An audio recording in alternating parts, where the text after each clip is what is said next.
That's short. Like that. Hello there, and welcome back to the Real Podcaster of Allestree. Thank you for joining us, and welcome to Andy, who we've got with us this week, who is the owner of the Allestree Bar 189. Welcome, Andy. Thank you. How are you? I'm all right.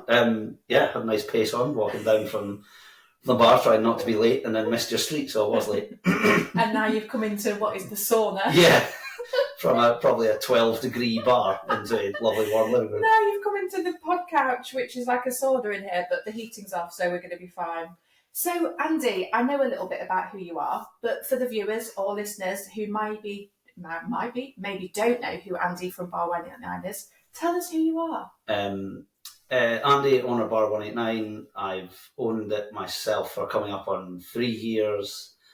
Lived in Belper for 15 years. Haven't got the accent yet. Got two. Nice. Belper's lovely. Belper's all right. Yeah, it's okay. I live in a bit that used to not be that great though, on Parks Estate, but it's cleaned up a bit now. Yeah. No, I've got two boys, 4 and 1, Hansi and Rian, so they keep me very busy. For the half of the week when I'm not at the bar, I've got them. Well, my wife's the full-time worker, so right. Yeah, they keep me busy. And when in the half hour a week when I'm not dealing with the bar or family, I try and do a bit on the motorbike, garden, woodworking, DIY, or just chill out playing computer games. All in half an hour? Yeah. I'm pretty good, yeah. That's impressive. You can multitask. I have to choose which one every week, but yeah. Right, okay. So not all in the one half an hour. I wish. So tell us a bit more about Bar 189 then. So it's been going, it'll be 7 years in October this year. Originally owned by Matt Willers, who's owned Little Brewing over on, I always get it wrong, Alfred Road. It's the one near Tool Station. Yeah. So he opened it in 2018. COVID happened, then I joined the team after once the bar was allowed to reopen again with social distance and whatever. And then a year later, I bought Matt out, and I've run it myself for 3 years. So it's sort of at the point now where it's definitely mine now, but there's still a lot of it that I think that if Matt walked in the bar, he'd realise, well, actually not a lot's changed. But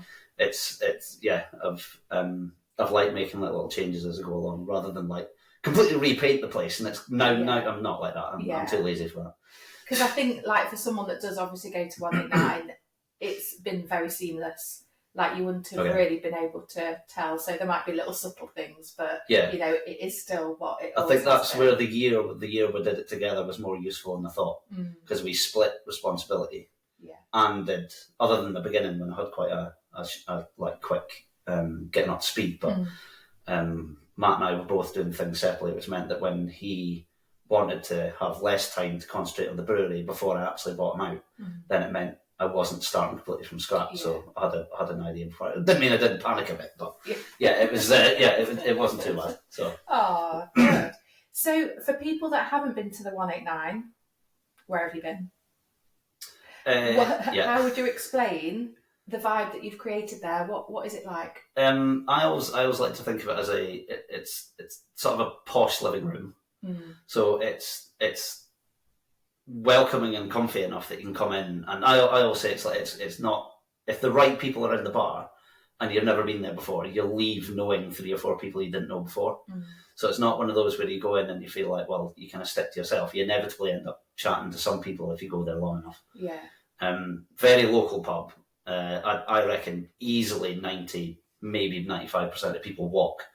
So they don't end up going there for one because they've got to drive. They end up staying there for a bit, so they naturally kind of really like enjoy being in the place because they stay there for more than just a pint and a drink. We're family friendly, dog friendly. I also like to think that if you look after the dogs, they want to tend to come back. And they're the ones that are important. Try and keep the staff like nice and friendly and welcoming and knowledgeable if they can be, but that's not important because most people know what they like to drink anyway. Good range of drinks. We're quite well known for cask beer, getting there with keg beer, decent quality of wine that we hope you can't get elsewhere. I like my whiskies and rum, so I like to keep them a bit in the customer's eye line as well. Some interesting selections. So again, trying to make it so that you can't just get the same stuff that you can elsewhere on Allestree. To have a little bit of a Something different. I hate the acronym, but USP, unique selling point. Yeah. Well, yeah. Because otherwise you've got direct competition, whereas I'd be like, well, you come here because we've got these type of drinks. Yeah, but it is different, isn't it? The 189 is a bit different to other places that we've got. Not just for the range of drinks and beers, but the vibe that you've created and the space. It is quite. All the pubs around here are different, and that's why they all work. Yeah. Like the Mark Eaton works differently to the Red Cow, to the Woodies, to 189. We all work differently because we all do something that little bit different that people want. Yeah. And I'm not one of these that's going to go, well, I want to have a blanket ownership over the whole of Allestree. I want 189 to do well, and people want to go there. Yeah. If other pubs do successfully, brilliant. Yeah. But so 189 is no different in that regard. And people go to different places for different things, don't they? Yeah. And probably, I know we do go to all other places, because they bring different things, which is quite nice. 189 is just one of those where you go to for, like, if people that live really close by and they always go there, it's like, oh, meet up with them. That's 189. There's a million different reasons why you come. But the more the better, really. Yeah. So you kind of just mentioned the beers and the kegs. How do you choose all the beers that you supply? Like, what goes into that? I just decide. Right. I try and keep, because I've try and price lock the stuff we have on draft. So I keep there's still an excellent range of beers, but I limit myself slightly more than other pubs. But there are so many good breweries and that around Derby and Derbyshire, Leicestershire, Nottinghamshire. I think you really don't need to go far to find good beer. Yeah. I mean, I know we like to have a really good selection of different drinks, but the way society is at the minute, if you don't sell good beer, a pub won't last. So I don't really go out of my way to go, let's try this random new beer from Orkney, because it's like, well, no, because there's about 5 excellent beers within 10 miles of the bar. Yeah. Plus, it means you get a really good, close working relationship with those breweries, which helps if you end up getting in a bit of a pickle and like you've forgotten to order something, or I meant to order it for a Thursday, it's arrived on a Wednesday. You can call them up, and 9 times out of 10 they'll go, no problem. Yeah, they'll help you out. Yeah, because it's like local businesses, local people helping each other out. Absolutely, yeah. And I've found that to work a lot better, more consistently than having the odd beer from the far flung somewhere. I mean, I'm not going to shout down Scottish breweries, but having a beer from the Orkney Islands is a lot more difficult to manage than one from Derby. Absolutely. So it just so happens that most of your stuff is fairly local in terms of beers. Yeah. So maybe skipping forward to the shout out question that you mentioned, but not this weekend, but next weekend we've got the 18.9 miles cask beer festival. Right. So that's where we'll have a selection of beers that are all brewed within 18.9 miles of the bar. Oh, fantastic. That's a good idea. So I really champion in local breweries. Yeah. And every time I hold one of those festivals, there are at least 3 people that come and ask, Andy, why is it called 18.9 miles? No, I got it straight away. Thank you. I got it straight away. I might, I'm an engineer at heart and profession, but I'm a pretty simple bloke. I don't come up with like massively complicated things. It does make me laugh though when somebody asks that question. So then when you take the point out, do they get where it's coming from? All I say is, what's the name of the bar? And they go 189. Oh, well, that sounds good. Rye smiles. So where did the idea come from to log every pint that you sell? So tell people you've got it on the wall. Yeah. What's all that about? So that was something Matt did from very early on. He didn't, as far as I know, he didn't do it right from the beginning. Right. I remember it was, I think when I joined, it was around 40,000 something pints. So it was just a nice feature that you've got the metadata in the till anyway. So for a one-off cost of, granted, for something that's actually really simple, it's actually quite expensive, but if it wasn't there on the wall, it would be sad. Yeah. So it's kind of one of those things that's really nice to keep going. Yeah. So you've got the metadata in the tab in the till anyway, and all that does is it just reads the information on the till every time a tap beer is poured. Yeah. Or 2 halves. Oh, fantastic. And then adds it and ticks it over, updates every 5 minutes. So if you've not been, there's this it's like a counter, isn't it? Yeah. Like this big long sort of counter on the wall, and every time it's got 7 digits now. Used to only have 5. Really? Yeah. That's so good. It's like, so we're all good up to £9,999,999 pints. Okay. But we are currently only on you're in 168,000, so we've got a good bit to go. You've got a good bit to go.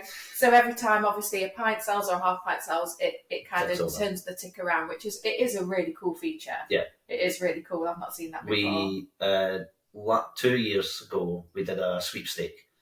Yeah. For when it passed 100,000 pints, and we're going to be doing the same for when it passes 189,189. Oh. Because I mean, it's a social media dream that you got. Yeah, that's fantastic. The downside is we can only sell 1 pint every 5 minutes until it ticks over to get the video, and then we can crack on. But so, how many people do you think will ask why 189,000?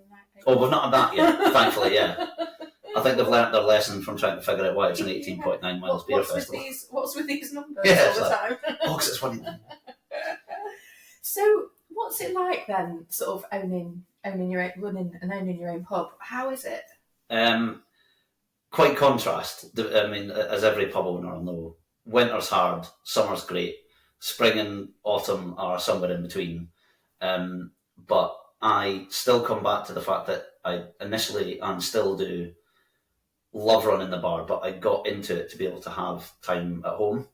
Because when I was in professional engineering world, that was always my plan anyway, was to either have a year out with once first boy was born, or to go part-time for a bit until they were old enough.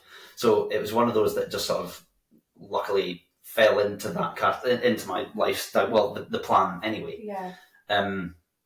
But it took a bit of while to get used to being up till midnight, 3 or 4 times a week. But, once you're used to that, it's fine. Yeah. I'm also quite processy.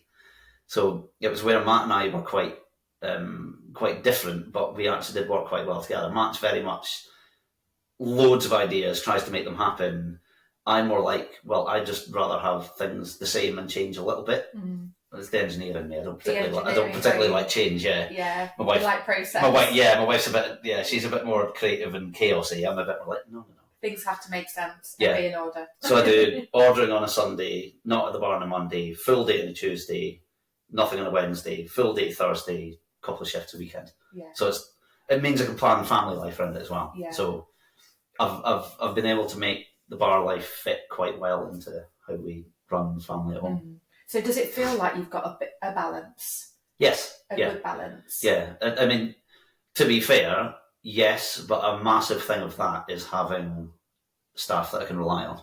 Now, don't get me wrong, I'm always on the end of the phone if there's an issue with something that's not working or broken or the internet's down or whatever. But so they always know I'm available on the phone if needs be. But having staff that are, really, really capable of running the shift, better than me, to be perfectly honest, like most of the time, and just warm and friendly and welcoming. It means that I don't feel panicky when I'm not at the bar. Yeah. As far as running a normal shift concerned. I mean, if something goes wrong, like a beer line stops working properly, then unless somebody's willing to give it a go and try and solve it, then I'll normally just say, well, okay, I'll be down in 20 minutes if I can, or, well, we can live without that, I can look at it in the morning. So having the staff that can do their job really well does make quite a big difference. Yeah. And having people that you can trust, that you can depend on, and that you know that the place is running as well as if you were there is really important. Yeah. And I think if you can find those people that are in it and wanting to make it happen, whether you're there or not, is really important to it being successful, isn't it? And the four including me, the four supervisors got at the minute, we're all different. Ellis runs, she almost sees the bar on a Thursday or Friday night as like her downtime. Like she likes working at the bar because it's just nice and chilled out. Yeah. Fiona likes running shifts because he's actually a beer person. Like her and her husband, if they go out, they like cask beer. So she's got a natural interest there. She's got dogs, so she's always dog friendly. And then Archie, who started it. Yeah, he's been there the same length as me. He just turned 16 when he started, so he's gone from glass collector to when he turned 18, poured his first pint, and then a year and a bit later he began running shifts. But so it's nice to see how he's really progressed, like from being this sort of like nervous-ish, almost 16-year-old to really quite well-rounded bloke. Yeah. And it's just lovely, actually, as a customer to see that progression, because like I feel like he is part of the furniture. Yeah, he is, yeah. And the most dog-excited and dog-friendly person ever. Oh, actually, yeah. I forget the name of his dog. He's a little terrier, like Charlie. I can't remember. I've asked him about 1 million times. And yeah, so like they're all keen to just sort of get to know people and not just be people that pour a pint and charge people, actually get to know them. Yeah. And it's the same as Luke and Zoe, and now Beth, that'll be starting again soon. But yeah, they're the same. They're all different, but they all know that they're they make the place really welcoming. Good additions to the team. Yeah. And that's what you need, isn't it? You need to know it's in safe hands when you're not there. Yes. Yeah. Brilliant. Absolutely. So we kind of touched on this a minute ago, but what makes 189 different to the other pubs in Allestree? Yeah. I would say it's the main thing I would say is that it's the drinks that are available. You won't find you'll find some of them, but not many of them in the other pubs around.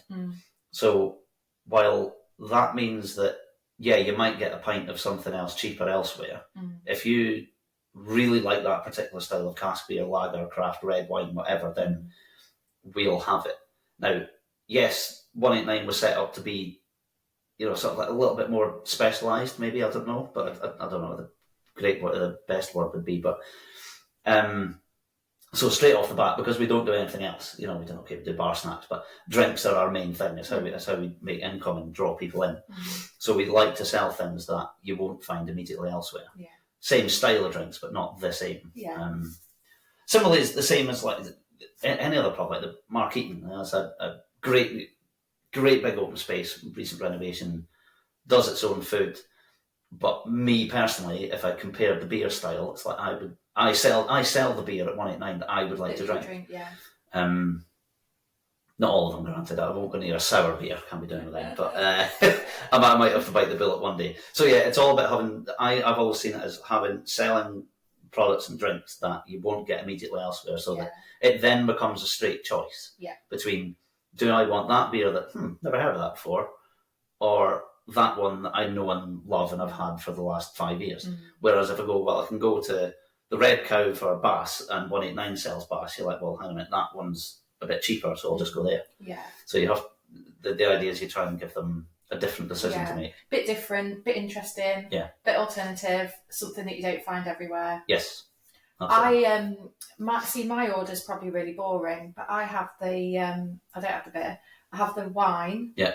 I have the pale rosé. Yeah. I call it the umbrella wine, but it's not umbrella. It's loads of people call it umbrella. Yeah, it's fine. I just say the umbrella wine, but it's Umbrellino. Yeah. I love it. Yeah. That's what I have. That's my order. Nice. Stu has the vedette. Yes. And we don't really deviate from that. No, and that's great. Like some people still find it funny after I've been reopened for nearly 5 years that we know what regular people have. They find it like, how do you know? It's like, obviously order the same thing every time. Because they're bored. Yeah, so it's like, there's Ian and Jen, we get the vedette glass, and and it's like you're having a wine or a gin today. It makes our life easier. Yeah, well, that ties me on nicely, actually, thinking about the next question, which is, who is the 189 regular? Like, who is your main customer base? How would you describe it?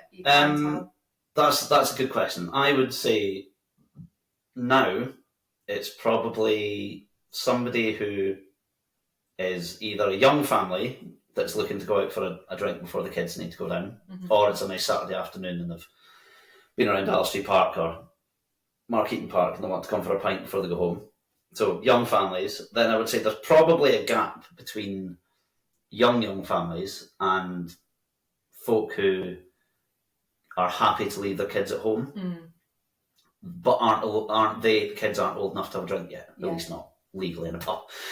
So it's like, I think there's probably a bit of a gap there, which makes sense because, well, those kids don't really want to be sat around with mum and dad when they're having a drink and but then there's a really nice big group where the kids are old enough to come out, spend time with their mum and dad. Like there's staff of mine now and in the past that actually come to 189 and spend time with their family. It's great. It's a lovely thing to see. And then you're then all the way through to like I mean, it might not be the oldest, probably is like Jeff Patnall. Like he comes in religiously, has a pint of bitter and half a stout or half a dark beer. So that, yeah, I'd say there's a bit of a gap between like an age gap with the kids, but before that, folk that like to come out for a drink, either young people, young families, older families, and then professionals beyond, where the kids are either left home or can be left at home. Yeah. And it does seem quite like it's a big range. Social as well. Like there's a lot of people that are meeting people there, isn't there? Yes, there is. Like it's kind of like, let's meet there. There's quite a lot of group, not massive groups, but like a lot. It's very social. Lots of people are with other people. Either families meeting up, or like us, we'll meet up with friends and dogs. So it is just quite a nice social get together, community type space. Yes, a really good example of that was on Saturday. Straight off the bat at 3 o'clock we opened, there was a group of about 11 people came in, and I recognised one of them. And they came in and they were a dancing group. Or at least that's what they told me. They did look pretty serious about it, but then another bloke kind of made a joke. But anyway, and they came in and just like filled the table. And I said, it's like, oh, what are they here? Oh, we're absolutely from all over the place, but one of the group lives in Allestree and had been in 189 before, so why don't we just meet there? And I was like, great. Wow. And then later in the day, it was a regular Clem, his birthday. So him and his wife came in, and then there was another couple, and then another 4, and then another couple and the granddaughter came in.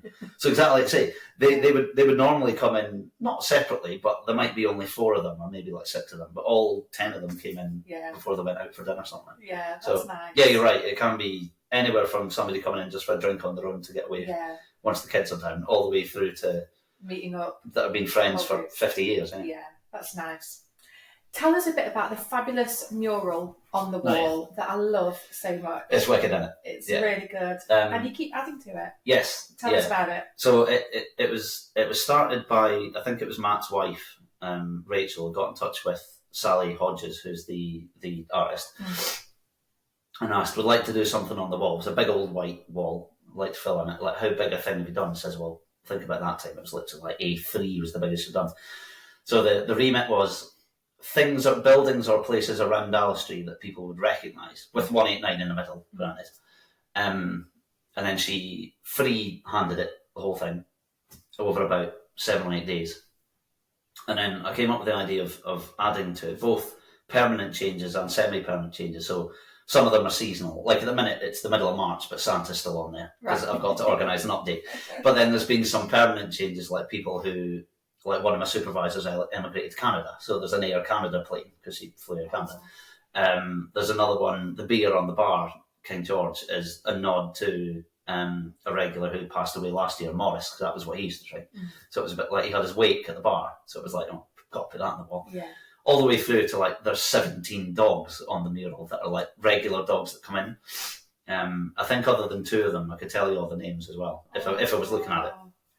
That's cute. Through to Allestree Park has like the board on the wall which has got golf course and something else crossed out. No, I don't get the joke, but people from Allestree find it really funny. Yeah, that is funny. It's got my motorbike out there on it. It changes I get Sally to update it maybe like 4 times a year, something like that. And it's just ideas that me and her come up with, really. Yeah. So, but now it's a thing, you're famous for it. It's brilliant. I had an idea the other day that, or I thought the other day, when like a Banksy painting gets done, people will actually buy the wall. Yeah. And then like remove the plaster and something and do that. And a bit like, at whatever point in the future, hopefully a long time away, when 189 moves on to be another business, I'm like, what the hell is going to happen to that mural? Like, our house at home isn't big enough to take it, so it's like that's really funny. I don't know how that's happening. So hopefully in that time there'll be some sort of mad technology that you can take it off in one piece. But yeah, it's got to remain. It's a great thing. It's iconic. Yeah, it is. I love it. The one that I'm particularly proud of, though, on it is the Allestree dinosaur, which is complete nonsense. I made it up myself. So there's a little box at the bottom which is like, can you find? There's the Allestree dinosaur, 17 dogs, a cat, a frog, and Santa at the minute, right? And it was about 2.5 years ago. It was a Sunday, don't know why I remember this. And there was a family in sat outside, but their kids were barreling up and down the bar. And I told them to stop, and they said, okay, sat down, we ran around again, asked the parents, like, we're serving drinks, so they're behaving okay, but if we crash into them, then it could be a problem. Yeah. Or they crash into us. And anyway, they did it again, and it was just like, luckily they were together, so I stopped them and said, I really need your help. It's like, I've lost Allestree Dinosaur. I made it up on the spot, panicked a bit, and looked at the mirror. It's like, well, it was on the bus two weekends ago. I saw it on the bus because there's a little Allestree Trent Barton bus. It was on the bus, but clearly the bus drives around, so I've lost it. Can you help me find it? Probably in the trees, like up the top. It stopped them dead for 20 minutes. Really? Trying to look for this dinosaur that wasn't there. Oh. So when I got Sally to update it the next time, we had to add the Allestree dinosaur. So every time it's updated, the dinosaur moves around now. Oh, that's and there's good. A set of footprints that follow it. That's amazing. Yeah. It's like the 189's answer to Where's Wally? It's just daft, yeah. Like this stupid thing that, you've got to find Allestree dinosaur. Maybe there needs to be a little nod to the podcast on the next one. Could do that, yeah. Cheeky, but we'll go there. So thinking about some of the collabs that you do then, where did the idea to start introducing and bringing food into 189 with the collaborations that you do? Because you don't obviously do food, no, it's understandably. Bar snacks, yeah. It's bar snacks, which is great. But you do offer quite a few pop-ups. So where did that idea come from, and what's popular, what's like hot and what's not? Yeah, so the idea behind that was it's two reasons. One is that it's a nice area that you can go for food, but if you want to come eat 189 every so often, there's another reason to draw people there, both regulars and non-regulars. I try and keep a nice variety of pop-ups, and there are some really good quality ones around, to be fair. I don't know whether name dropping's allowed, but we've got like Let's Tackle About It. They're probably our most popular, I think. Right. I think it seems to be that's the magnet one that when they're there, folk really like. Yeah. We've got two new ones at least coming to 189. One UK street food. They do Pan Asian food. So if you like on the limit amount of heat, they're your bag. They're really tasty. Gaucho Stew does open flame steak. Oh, amazing. In a million different ways. So Stu lived in Buenos Aires for 12 years and came back to the UK. So he's learned how to cook proper steak over there. We had it on, when was Gaucho Stew there last? That was the brass band night in December. Yeah. Oh yeah. My God, it was so good. Yeah, it was ludicrous. Like incredible. They're back not this weekend, but next weekend. Nice. For 2 nights. You've had is it El Capo pizzas? Yes. Incredible. Yeah, they're good wood-fired pizzas. Pablo's the same company. Pablo's do the burgers. Right. The Punjabi kitchen oh my God, Micheloba. Yeah, they're amazing. We gave them a shout out actually the other week. They're really good. They're really good because they can cook in the marquee. Yeah. Because they've already cooked everything at home fresh that day, so they can they serve it when they arrive. Yeah. Yeah, I've got a soft spot for them. Yeah. Their chili sauce with the samosas. It is really good. I've got a sweet tooth, so yeah. Block Knives Ben, he came and did one. He did one Oktoberfest. Yeah. And said it was the most manic 3 hours he's had. To be fair, it was hilarious seeing his little face get really excited beforehand. It was like, could do ribs, like Ben. What you need to do is 2 things and a side. Yeah. And charge somewhere around £10, and you will sell out because it's Oktoberfest, our busiest night of the year. People want beer and meat. Yeah. You're providing the meat, and I will do the beer. Perfect. And his chili and cheese sausages were. Yeah. I think I lost count at 6. Oh no. They were delicious. But the cooking style, he is just incredible. Yeah. The meat. Yeah, it's good. He knows how to cook. I mean, his day job is manufacturing the kit that he cooks on, but he knows how to cook stuff on a nice bit of meat. Yeah. So what does Andy's a top geezer. He's a complete lunatic, but he's a lovely guy. Yeah. He's got his own podcast. Yes, he does. Yeah. Really. Yeah, he was telling me about that last time I saw him. Yeah, really good. So, what does community mean to 189 then? Touched on it a little bit, but how do you feel you slot into the community, and what does community mean for you guys there at 189? I think 189 is definitely the sort of place that it wouldn't exist if there wasn't both a really nice community around Allestree and a community in the bar specifically. So it's it's really one of the things I tell people, like in the past when I've hired new people, is that we really, really don't mind taking like a couple of minutes, 5 minutes to just chat with someone, because it means that, more importantly, they get to know us. So it's like, well, they can then make the decision: do we like those people or not? Because actually, some folk are a bit like, well, they don't really want to be chatted to; they just want to have a nice, quiet pint, sit on the phone, and go home. But luckily, and especially for somebody like me who likes blethering a lot, is like most people are really quite open and like a chat. So yeah, you very quickly get that sense of community because people come back, want to have a chat, just catch up. Like, it might be fairly mundane, seemingly mundane stuff, but it's important to know that people are okay. Yeah. People like, have they been away on a holiday, or like it'll be come around in September, it'll be like, well, when their kids' first day at school, same it will be for our older boy. If they've been, it's like their kids done really well at a swimming gala or something, or a swimming competition, like stupid stuff like that you just pick up. And then it was a skill that I got in the first role in my last company that I worked at, was the first time you meet someone, spend 95% of the time getting to know them and 5% about the reason you're actually there. Because then it means the next time you talk to them, it'll be like, oh, how was this time of year? It'll be like, how was your skiing holiday? Like, oh, actually, a couple of days were miserable, but like the other 4 were amazing. And then you suddenly realise you've got a connection, and it's not just all about dry work stuff, which people most of the time don't want to talk about. You want to talk about the fluffy stuff around it, like what's going on in their lives. So and I think like that word is kind of summarises it as connection. And like 189 have created their own, they are in a community, but 189 has created their own community as well. And it is connection, and connection looks different for different people. So someone that's in on their own, just having a quick pint, sat on the phone, that they're still connecting. That might be them connecting. They're doing it in somewhere else rather than in their own home. Or the person at the bar that chats to you about the skiing trip. It's connection, and I think that is like one of the main things that builds that community spirit. Yeah, like the two examples. One, there was a lad, bless him, that had a tough time at home, and he came in, and I realised, I was like, I've not seen you in ages. And he went, yeah, mate, it's been 6 months since we've been out. Just not felt like it at all. And I said, this is the second time he'd been out in 6 months, and he was like, yeah, just if it's all right, I just want to sit in the corner and just like be on the phone. Like, yeah, absolutely, mate, no problem. And then the next time he came in, he saw it opened up a bit more, and then he's sort of back to normal him, which is really nice to see.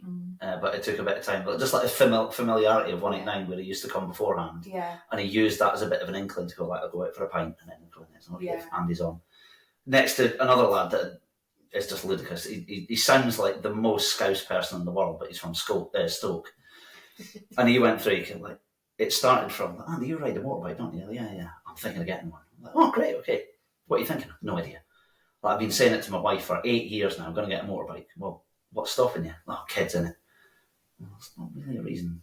And then anyway, so on from that, it went from motorbike. He didn't have a midlife crisis. He didn't, to be fair. And it was like, so he wanted a motorbike, he wanted to grow a beard, and he wanted to change his haircut. So in the space of like, not the signs of a midlife crisis. No, but he's don't get me wrong. He's happily married. Like, there's nothing wrong with that. His kids are amazing, and it's fine.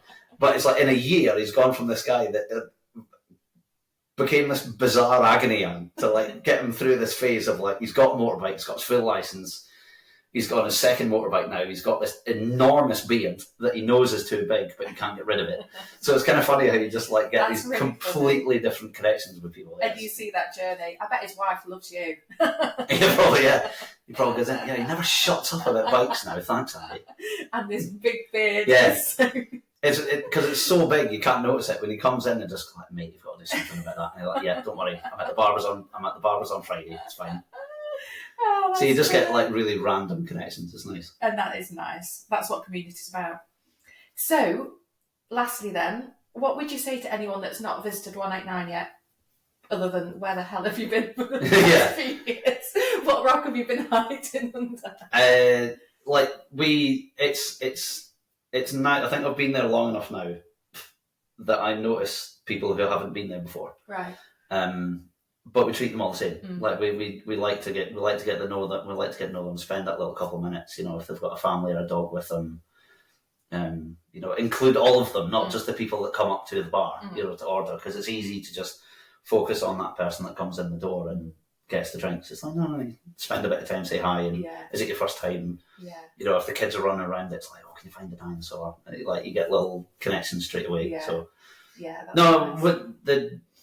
it always try and make a good first impression. And then if they're in seeing a mate and I don't know, they live in Australia and the next time they're going to be in the UK, it'll be in 10 years' time, then fair enough, they've got a 189. But if it's like, that's a really nice place, I'm going to come back. Oh, great. Like, yeah.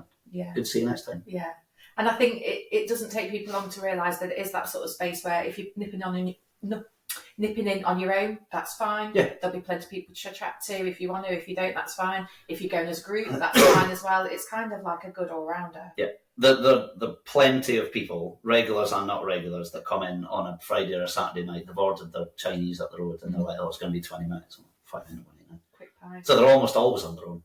Some people, because they're getting a Chinese, but they come in a couple of times a week when we get takeaway. So when we walk the dog around Allestree, he will, when we get to the top of Allestree Lane, he will pull to go to on it. Not the only one.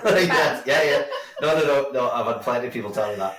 Or at least that's what Stu tells me. Yeah, no, I can absolutely believe it. I have seen it myself when I've been when the doors are shut on a Tuesday and I'm doing like routine maintenance and stuff. I think it was Joy. Her and our owners were walking past, and Joy just like stopped on the opposite side of the road and sat there ready to cross, and like the owners went, well, we're not going to stay on this side. Joy pulled them across the road and sniffed at the door and looked at them and then walked carried on down the road. So yes, it does happen. Yeah, it is funny. Yeah. So thank you so much for answering all of those questions. It's been a pleasure to hear more about 189. Thank you. So just thinking about the next section then, which is the good, the bad and the ugly. So I ask people what's happened lately in your work life or professional life that might fall under the category of good, bad or ugly. Yeah.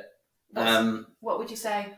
So I'm one of these people that I like small wins, and this is totally stupid, but I every time I look at it in the bar, I can't help but smile. So I'm in the process of taking off all the table and all the tabletops at the bar, because I've seen a bit of life. They've been penned on and scratched and whatever. So I'm in the process each week. I take, say, a couple of tables worth of their old decking boards off, take them home, plane them down, stain them, and then protect them with a coating so that when they come back, I made the mistake of using a water-based paint, so when all of a sudden people got wet elbows, it was like, better do something about that. So I'm in the process doing that, and there's two of the tables that just look mint. And it was done partially by mistake. So I was like, I did the first one where I did the stain, it was really dark. Yeah. I quite liked it, but I could understand if people didn't. It was too dark. And right enough feedback's like, it's too dark. Right. Like, okay, no, it's too dark. But the pale one on its own doesn't do anything. It's just, it protects it, but doesn't add any colour. Yeah. So I was like, well, if I do the dark one first, the pale one first, and then the dark over the top, and see what it turns out like. And the two tables that I've done that with just look mint. Really? And I'm like, you couldn't paint, there's no stain that's that colour, so you have to use this combination of the two of them together. Wow. And every time, because they're quite near the bar, so every time I come out the bar to collect glasses or chat to someone, they're right there. So every time I walk past them, I just go, I absolutely love that. Like, I really like that. I love that. Like the sort of things that, I don't know, like the beer festival next weekend, hopefully go really well and it'll be a good weekend. People have a great laugh, the food will go really well. But a stupid little win like that, every time I look at it, I just go, I did that and I really like that. That is See, that's where I would have swore, but I didn't. So I was like, I really like that colour and it's just a nice win. So what colour is it? How do you describe it? So it's a mix of dark oak and natural pine, I think. So what is it like? It's like your TV counter. Right. It's like, which you guys can't see, but no, it's so just like a really nice. So the TV counter is like a mid brown. Yeah. This one's like a glossier, reddy brown. Oh, nice. I think. So somehow the natural pine and the dark oak mix, because they're both water based. So I assume they must mix somehow. They don't dry. Well, they don't like separate. They actually mix quite well. And yeah, they're just amazing. Oh, I'll look out for that then. The colour is just so warm, and I mean, I like wood anyway. Yeah. Like my shed it's meant to be a mini workshop, but it's just a mess really. But man cave. A little bit, yeah. And so it's like before we had the kids, I would be as happy going for a walk as we'd just spend 2 hours making something, anything. Yeah. And so I really appreciate wood and its colours and grains and whatever, and those tables just And now you've like developed your own colour stain. You need to you need to protect that and start selling it. Patent it. Yeah. So I'll need to make sure I take photos of those tins so that when I run out I can get them again. So that definitely falls under the good then. It's just a stupid little thing that I really like. So I'm going to have to come back to a question because I managed to skip past it without knowing. Excellent. And it's important. Events. We talked about food pop-up events, but also you offer loads of events at 189 throughout the year, and some really good ones. My favourite being Oktoberfest. Yeah. Oh my god. It's lunatic, isn't it? Yeah.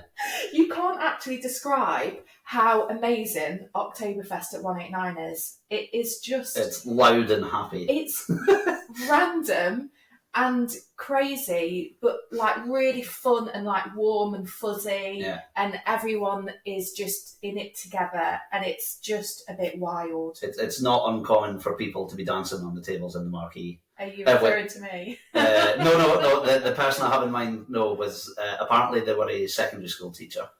Oh my god! I'm a visual person. I have a very visual memory of this person jumping up down the table going, am I going to have to stand by with a cordless and tighten them all up? But no, luckily they survived. So I've got a memory of being in 189 on Oktoberfest and dancing in front of the bar. It was absolutely rammed. Yeah. And just bust out these Not caring. moves where I don't know where it came from, but you know that dance where you kind of like squat low, then shove your leg out, then squat low, then shove your leg. And I was just doing that to the music. I don't know where it came from. Well, that's an impact band. But now it's my like signature move. Oh yeah. Discovered in 189. I want to get a conga. Like one year, I think it'll have to happen. Like doing that move. Yeah. That sort of like squat, like random German dance. Like I have to one year get a conga up and down the bar. Oh yeah, we'll do it. So other events, what else are always on the timetable each year? So there's a couple of cask beer festivals. Yeah. Bit grandiose calling them a festival, but it works. So there's the winter stroke spring one. So the one will be not this weekend but next. Then there's a summer one slap bang in the middle of the summer holidays when the days are nice and long and folk can come down and enjoy that. Oktoberfest, then I time that around when the half-term weekend is, so it's always either before or after that, so that people are around. In December, we have a brass band night, which is just carol singing, and it's the same band that does Oktoberfest. It's amazing, and it's just really nice and like just like family friendly, and it's great. And it's not necessarily a specific event, but Christmas Eve, when we're open, is normally just wonderful. It's like, it's not as busy as Oktoberfest, but it's just so friendly because everybody wants to come out. They've broken up from work and, they wake up in the morning, presents, whatever. It's Christmas Eve's great. So nice. Those we've done, last year we did a couple of gin and rum weekends as well. It's got a decent selection of gin and rum, but I realised it's like, well, I've got finding different ones to hear the work. And then if people respond to it and like it, then we'll keep doing it. It's definitely a summer thing though. Yeah. I did one in March and folk were like, yeah, the selection's great, but it's still cold. Yeah. So there'll be a beer, cask beer one in the summer and hopefully a gin and rum one sandwich between that and Oktoberfest. Fantastic. And obviously Oktoberfest will be returning, as will the brass band at Christmas. Yes. Yeah. Brilliant. Annoyingly, the band don't have a name. They're just a collection of... Well, it's always a changing collection of people. Right. Because they're involved in all sorts of like Derby theatre and school plays and whatever. So a guy that used to work at the bar, Steve Levitt, he's the one that I ask and organise dates with. Yeah. So it's a different group most of the time. But I keep saying to Steve, like, you need to just come up with a random name that it doesn't matter who's in it. You are the whatevers or the whatever the name is. So I might just make one up. Or we could do like a competition or a poll. Maybe it should. And then they can go on the mural. And then we can put them on the mural. Or on the wall. That's a good idea. So, Andy, ask me anything. This is the chance where we flip and reverse things, and you get to ask me anything. Cool. Oh my God, you've got your phone out. That's worrying. Yeah, because well, no, it's just one question. No, it's just one question. It's fine. I thought about sneaking two in, but one of them was just pointless. So my question is, I reckon I use at least 11 different independent or, i.e., non-chain shops, establishments, or venues on a weekly basis. How many do you reckon you use? Because 189 is an independent pub, i.e., not a chain pub or attached to a brewery. It was one of those where I was like, how many independent chain, non-chain shops, establishments, or venues do you use on a weekly basis? Oh. And if you really want to, I can name the 11 I use. On a weekly basis? Yeah. And you use 11 on a weekly basis? Yeah. Easily. In work and like with that's only. That's just you. Yeah. As a person. Yeah. Not as. Because I did think of doing the bar as well. Because all of the breweries I use are independent, but it's like that's not something you could quantify. Well, could engage with because you don't go direct to breweries. But if you use on a weekly basis, you go to that shop or this shop, then it's like you could compare. Mm-hmm. Might be different, but. I go to, say, an independent fruit and veg shop in Belper. Mm. You might not, but you might go to an independent something else. It's a really good question, and I'm actually feeling shame even thinking about my answer because I don't even know. See, that was where my other question was going to come from. It was going to be how often do you use Amazon? Can I have that one instead? No, because that's far too easy to answer. Because I knew the answer would be regularly. Whereas I actually want you to make you think of the more difficult question. Yeah. Because there's a reason you come to 189. Partially because it's an independent pub. It doesn't have the brewery plastered all over it. So using that logic to the rest of your weekly life, how many independent places do you use? So I use 11. I'll drink while you think about it. I'm actually shamed. So 189 is one. Yeah, so 189 for sure. Mm-hmm. And a couple of other independent bars at times, but not weekly. Yeah. But as I'm sat here now thinking about it, like shops and stuff like that. I had to go through days of the week. So what do we do on a Monday? What do we do on Tuesday, Wednesday, Thursday? Yeah. It was much easier for me to do that. I could probably only scrape one or two. Yeah.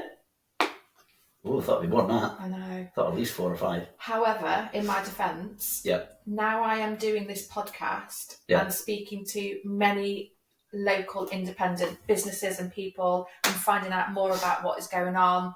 It is encouraging me to be more mindful about stuff like that. Yeah. But beyond like 189... Do you have a takeaway, for example? Takeaway, yeah.